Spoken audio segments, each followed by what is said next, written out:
Saan tayo? Tess, my Franny!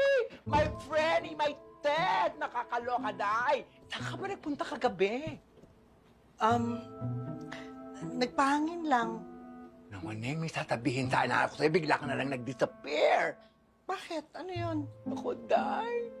Ang haba ng buhok mo, day.